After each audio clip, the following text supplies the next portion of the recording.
Welcome back. We've spent time on process and method, and now we turn to the skill that genuinely separates good technicians from great ones: communication. A perfect fix delivered badly is still a bad experience. In this lesson, you'll get concrete techniques, actual phrases, for opening calls, listening, dropping jargon, setting expectations, and calming a frustrated user. You can use every one of these on your very next call. Let's begin with a truth that surprises many beginners. A technically perfect resolution, delivered rudely, is a bad support experience. Users remember how you made them feel just as much as whether the problem went away. So communication and customer service aren't soft extras bolted onto the real job. They are the core of the job. Everything in this lesson is practical and immediately usable, not theory. Every interaction has a shape. Open warmly, identify yourself, and confirm who you're helping. Then close by confirming the issue is resolved and inviting any follow-up. Look at the examples: a friendly, clear opening, and a closing that confirms the fix and offers more help. A strong open and close makes you sound calm and in control, even when the middle of the call gets messy. It bookends the whole experience in professionalism.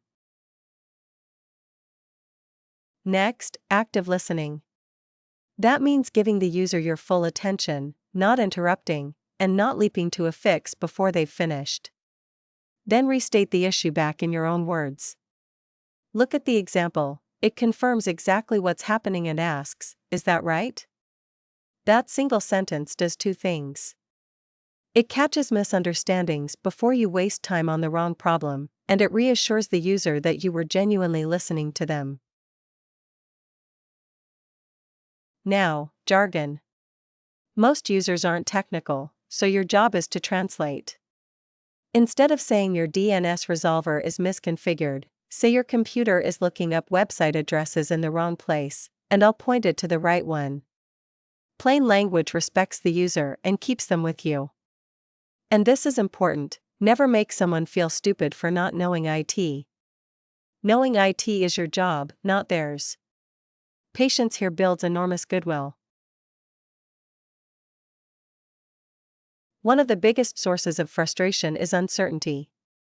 So always set expectations, tell the user what happens next and roughly when. Underpromise and overdeliver. The example here escalates the ticket, gives a realistic timeframe, and reassures the user they won't have to repeat themselves. And a golden rule: if you say you'll call back, even if it's only to say there's no news yet. Reliability builds trust faster than anything else. Sometimes a user is angry. Remember, they're almost always frustrated by the situation, not by you personally, so don't take it to heart, and never argue or blame other teams. The technique is simple: lead with empathy, then move to action. In the example, you agree with them, apologize for the disruption, then immediately pivot to helping. Acknowledge the feeling, own the next step, and stay calm. Your tone of voice carries as much weight as your actual words. Everything we've covered applies to written support too, in email and chat, where you don't have tone of voice to soften things. So read your message back before you send it. Is it warm, clear, and free of jargon? A blunt one-word reply can feel cold or dismissive even when you didn't mean it that way. A little extra care in writing, a friendly greeting, a clear explanation, a polite close, goes a long way when the user can't hear your voice. Let's recap. The fix is only half the job, how you communicate is the other half. Listen actively, confirm the issue, and drop the jargon. Set clear expectations and keep people informed.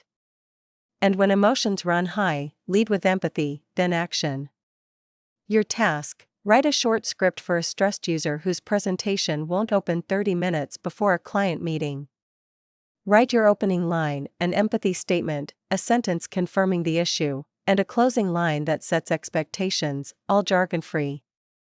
See you next time.